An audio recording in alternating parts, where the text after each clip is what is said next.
All right, I am Zach Van Norman with Once Upon a Fan and Blog Critics, here with Jane Espenson and Brad Bell of Husbands. First of all, congratulations on Season 3 going to the CW Seed in August. That's awesome. Thank you, yeah. So Husbands, it's a great series, honestly. It's hilarious. It feels very fluid, like it's part of a natural conversation as far as the comedy goes. It's just very quick and like something I would have a conversation with my friends, just very quick-witted. Nice. It also has to be very short because of the length of the episode and how much time you have to fit in the story. And how do you include so much content in such a short time frame? Well, it's not any different than it would be in a television show, and that was part of why we made it, is because it's all television. It doesn't matter, what box it's coming in. It's all television. So an episode of Husbands is the same as an act break in a traditional sitcom. So the first 8 minutes of Husbands is the same you would see the first 8 minutes before a commercial break on broadcast. Yeah. It's written the same way. Our stories are about 22 minutes long, just like on broadcast. It just because you see it a bit at a time. It looks structurally different, but it's actually structurally the same. I definitely think that the turns and the joke density are a lot more condensed, maybe than other half hours. But that's just our writing style. That's just our writing style. That's just to keep it popping and fresh. Which I think works because it's just one joke after another. Yeah. So, I think that works. Yeah.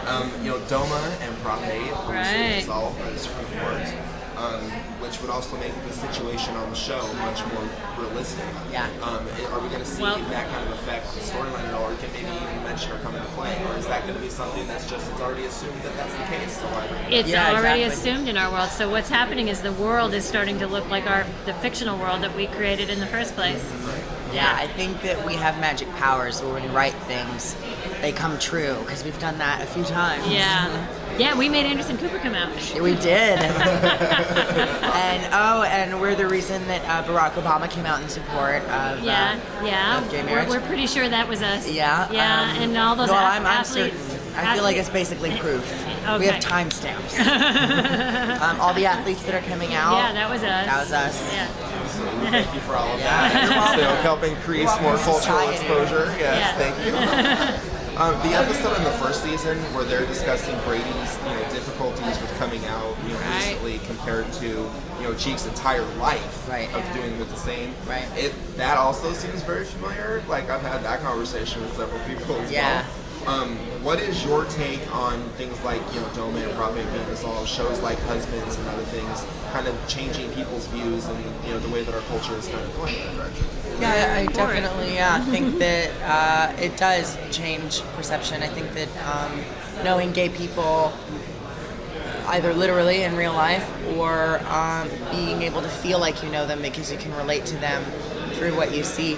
One of my favorite examples to use is the Golden Girls, because what do you have in common with 4 women in their 60s? I don't know. And then you watch the Golden Girls and you realize that those stories and those relationships are just about the human experience, and they're universal.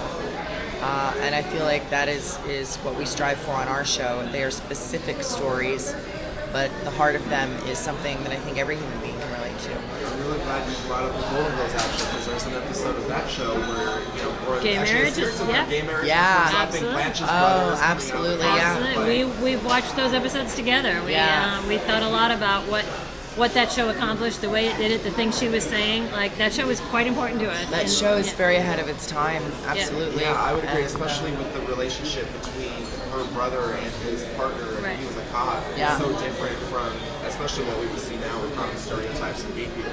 Did that come into play? Like, when you say you were watching that, did that kind of relationship come into play? We've got complicated thoughts about stereotypes and why they're supposed to be bad.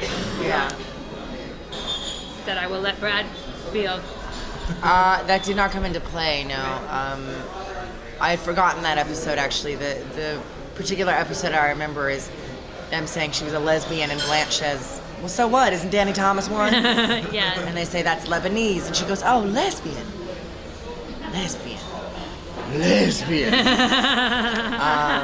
And then we see Blanche, get slowly more comfortable with the idea that her roommate or her sister, her niece or her daughter? Somebody in Blanche's life is a lesbian. I can't remember. But yeah, but you sent me the link to the one about the marriage where Dorothy was asking Blanche, like, why did you get married? And she Right. says, oh, for all these wonderful reasons. And then said, well, your brother has those same reasons. Yeah. And it was really, really beautifully done. Yeah. Well, I think that, and as far as stereotypes go, part of what we want to say with the show is stereotypes are not bad. Stereotypes are not intrinsically bad. A stereotype like, oh, that minority must be a criminal. Well, that's bad, because being a criminal is a negative thing. Stereotypes like, well, that gay person must love Broadway. People assume I love Broadway, which I don't. But if they assume I do, that's not a bad thing. And if people assume that I'm weak or aloof because I'm feminine, well, that's not really my fault. That's their fault for assuming it and for judging me. So we feel like, stereotypes, there are stereotypes for a reason. And I know people say that to the point that even that's a cliche now. But I think that we want to show as many different diverse combinations of gay that we can, because there are all different kinds, and one is not better than the other. There's not one right way to be gay. So we just try to show that. Yeah, there's some people objected to the depiction of Cheeks as saying, like, that's a stereotype, instead of acknowledging that Cheeks has a right to exist and be however he wants to be. Right. And it's interesting because, like, what's the alternative? We seem to get feedback from the gay community saying, like, well, the tall, handsome one is fine, but the other one is, that's just blah, blah, blah. And, like, so are we supposed to show two masculine, homogenized versions of homos? Like, Gosh, I hope not. That's not what I want to see. Right, it's not what I want to see either. No. What finally led you to go into writing, working in entertainment, I suppose? Was it something you had a knack for from an early age, or was it something that kind of manifested itself over time and you kind of realized I should go with this? We were both raised as only children and watched a lot of TV, and I certainly think we've probably both internalized a lot of TV writing as something that meant a lot to us as children, just in very different years. And it's the best way to get your point across. An actor doesn't get to choose what they're going to say. Even a producer, who tends to wield a lot of the power, like, it's the writer who puts those words down. Yeah. And we're lucky we work in television, in where the writer has the power to also be the producer. Yeah, absolutely. I did always have a flair for writing, but I had this vision of a writer as sort of an antisocial, revenge-seeking geek, who like got to grow up and make pretty people do things. Like, kind of hunched over a typewriter. Yeah, exactly. Right. Like, I'm gonna make the pretty girl kiss me now. And I never felt that way, so I never felt like, well, I can't be a writer. You know what I mean? I'm not like. I mean, I am wearing a scarf and drinking tea, but I never thought of myself as a scarf-wearing, tea-drinking, like, tortured artist. And that was in my mind who a writer was. Writing in their journal and smoking and looking at the sunset. So why'd you start doing it? I always did it, but there was this cognitive dissonance where it was like, no, I'm not a writer. Me? No. What you just said was hilarious. I'm going to write that down. Oh, it's like people who say, I'm not a smoker. Right. Did either one of you... Oh, sorry. Well, I just, so I guess I felt like I had good ideas and I liked what I was seeing in stories, and I just started putting it down. And when I was talking to Jane about something, I guess the initial script that I was working on, I said something like, yeah, there might be an idea here. Like, I'll send it over to you and you can actually, like, make it a script. And you were like, this is a pretty good script as it is. I was like, well, I'm not a writer. And you were like, you might be a writer. So I just kept writing. That's right, I forgot that early on. Yeah. I had to tell you were a writer. Yeah. Yeah, and now... And then, I look back and I was like, well, of course I was. Of course.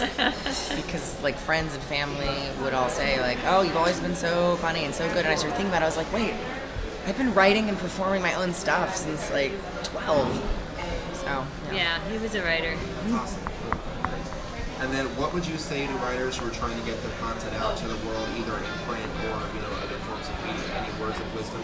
There are so many ways to get your writing out there now. Point a webcam at yourself and say your words. Or write point a it blog. at somebody pretty and make them say the words. Yeah. Say the words, pretty people. Write a blog, write a journal, take a writing class and show it to your professors. Like just show it to someone. Don't just sit on it. You're only going to get the instruction that will help you get better if you've got it out there being read. Yeah, and seek that as well, because a lot of times people will show their stuff and people are hesitant to give you honest feedback because you might not be asking for it directly. So I think that you have to say, like, what is your honest opinion? Yeah. And if somebody gives you their honest opinion, even Listen. if you don't like it, or you think they're wrong, or you think they're dumb, or whatever, go, okay, thank you for your honest opinion. Then if you want to go home and throw it in the trash and curse them, that you can do that. But it is generally better to listen, particularly if you hear the same thing. For more than one person, absolutely. Jane Espenson, Brad Bell, thank you very much for your time today. I appreciate it. Yeah. That's good.